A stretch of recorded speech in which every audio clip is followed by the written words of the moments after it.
Lecture audio du conte Le Petit Chaperon Rouge de Jacob et Wilhelm Grimm par Valérie Alain.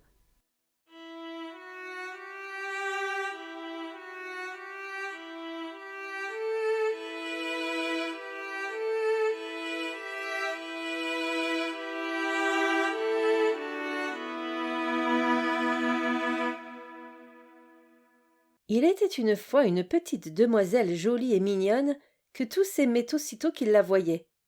Sa grand-mère l'aimait encore bien plus fort que tous les autres, et elle l'aimait tant qu'elle ne savait ce qu'elle pouvait lui offrir. Un jour, elle offrit à la fillette un petit chaperon de velours rouge, et comme il lui allait si bien et qu'elle ne voulait plus rien porter d'autre, on l'appela désormais le petit chaperon rouge. Sa mère lui dit un jour « Viens par ici, petit chaperon rouge. Tiens, voilà un morceau de gâteau et une bouteille de vin. Va les porter à ta grand-mère qui habite à l'extérieur du village. Elle est malade et affaiblie, et cela lui redonnera des forces. Mets-toi en route avant qu'il ne fasse chaud, et quand tu sortiras du village, marche bien gentiment et ne t'écarte pas du chemin. Sinon tu tomberas et tu casseras la bouteille, et ta grand-mère n'aura rien. Et en arrivant chez elle, n'oublie pas de lui souhaiter le bonjour, et ne commence pas par regarder dans tous les coins. » « Ne t'en fais pas, je ferai tout bien comme il faut, » répondit le petit chaperon rouge à sa mère, et elle le lui promit. La grand-mère, quant à elle, habitait à l'extérieur du village, dans la forêt, à une bonne demi-heure de route. Quand le petit chaperon rouge arriva dans la forêt, elle rencontra le loup.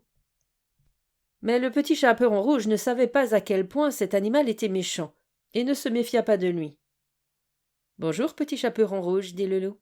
« Merci bien, loup. Où vas-tu de si bonne heure, petit chaperon rouge? Chez ma grand-mère? Qu'as-tu sous ton tablier? Du gâteau et du vin. Nous avons fait des gâteaux hier, et ma grand-mère, qui est affaiblie et malade, pourra ainsi manger quelque chose de bon et reprendre des forces. Où habite ta grand-mère, petit chaperon rouge? Dans la forêt, à encore un bon quart d'heure de route d'ici. Sa maison se trouve sous les 3 grands chênes, là où en bas il y a les haies de noyer. Mais tu sais certainement où c'est. Le loup se disait « Cette fillette jeune et tendre, c'est un morceau bien gras qui sera encore bien meilleur que la vieille. Il faut que tu fasses preuve de ruse pour les croquer toutes les deux. » Il marcha alors pendant un petit moment à côté du petit chaperon rouge, puis il lui dit « Petit chaperon rouge, regarde un peu les jolies fleurs qui poussent autour de nous. Pourquoi ne les regardes-tu pas? D'ailleurs, je crois que tu n'entends pas du tout que les petits oiseaux chantent si joliment. Tu avances comme si tu allais à l'école, alors que tout est si joyeux dehors dans la forêt. » Le petit chaperon rouge ouvrit les yeux, et quand elle vit que les rayons du soleil dansaient entre les arbres et que l'herbe était couverte de belles fleurs, elle se dit « Si j'apporte à ma grand-mère un bouquet fraîchement cueilli, cela lui fera plaisir aussi. Il est si tôt que je serai quand même à l'heure. » Elle quitta donc le chemin pour s'enfoncer dans la forêt et se mit à chercher des fleurs. Et à chaque fois qu'elle en avait cueilli une, elle croyait qu'un peu plus loin, il en poussait une plus belle encore, et elle courait vers elle, s'enfonçant ainsi toujours davantage dans la forêt. Le loup, quant à lui, marcha tout droit jusqu'à la maison de la grand-mère et frappa à la porte. « Qui est là? »« C'est le petit chaperon rouge qui t'apporte du gâteau et du vin. Ouvre-moi. »« Tu n'as qu'à appuyer sur la poignée, » crie la grand-mère de l'intérieur. « Je suis trop faible pour me lever. » Le loup appuya sur la poignée et la porte s'ouvrit toute grande. Il se dirigea alors tout droit vers le lit de la grand-mère et la dévora. Puis il mit ses habits et son bonnet de nuit, s'allongea dans son lit et tira les rideaux. Le petit chaperon rouge, de son côté, avait cueilli des fleurs dans la forêt, et quand elle en eut tant qu'elle ne pouvait en porter une de plus, elle se souvint de sa grand-mère et prit le chemin de chez elle. Elle s'étonna de trouver la porte ouverte, et en entrant dans la pièce, tout lui sembla si étrange qu'elle se dit « Mon Dieu, comme j'ai peur aujourd'hui, moi qui aime tant venir chez grand-mère d'habitude. » Elle dit « Bonjour », mais elle n'obtint pas de réponse. Puis elle s'approcha du lit et en ouvrit les rideaux. Sa grand-mère y était allongée, son bonnet de nuit enfoncé profondément sur la tête, et elle avait un air si singulier. « Oh, grand-mère, que tu as de grandes oreilles! C'est pour mieux t'entendre. Oh, grand-mère, que tu as de grands yeux! C'est pour mieux te voir. Oh, grand-mère, que tu as de grandes mains! C'est pour mieux t'attraper. Mais grand-mère, comme tu as une gueule grande et effrayante, c'est pour mieux te dévorer. À peine le loup eut-il dit cela que d'un bond il fut hors du lit et qu'il avala le pauvre petit chaperon rouge. Après avoir apaisé son envie, le loup retourna se coucher. Puis il s'endormit et se mit à ronfler au point de faire trembler les murs.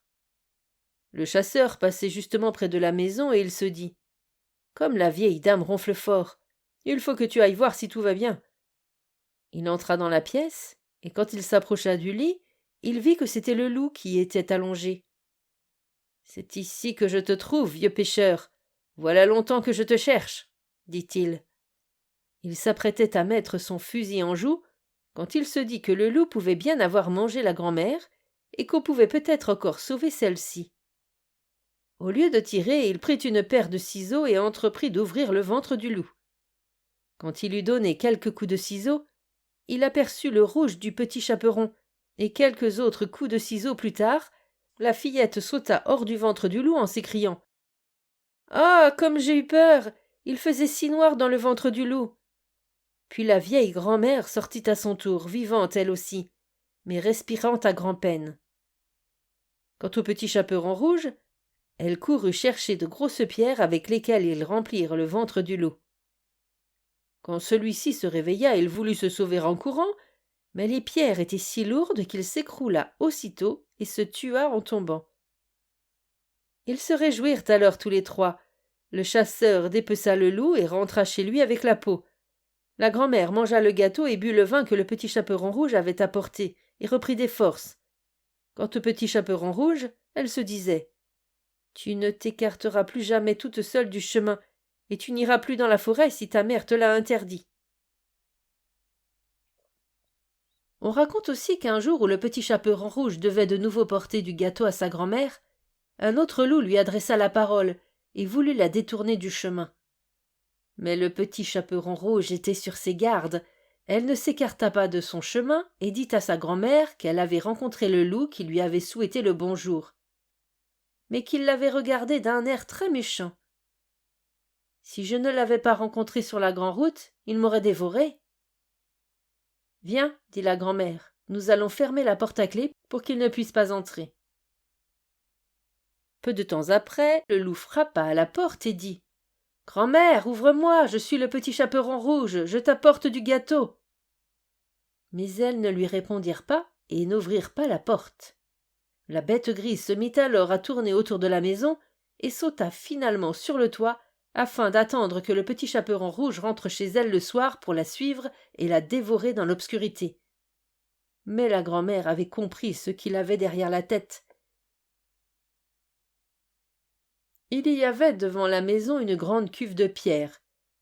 Elle dit alors à la fillette « Petit chaperon rouge, hier j'ai fait cuire des saucisses. Prends le seau et va vider dans la cuve l'eau de cuisson. » Le petit chaperon rouge porta de l'eau jusqu'à ce que la grande cuve soit remplie à ras-bord.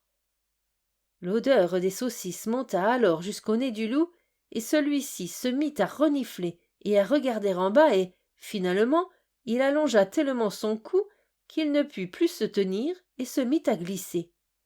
Il glissa du toit, tomba tout droit dans la grande cuve et s'y noya. Quant au petit chaperon rouge, elle rentra joyeusement chez elle et personne ne lui fit de mal.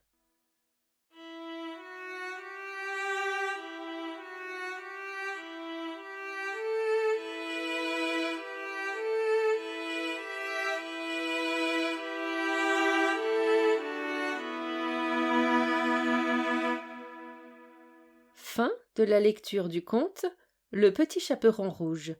Merci de votre écoute, je vous rends vos oreilles, cœur avec les doigts.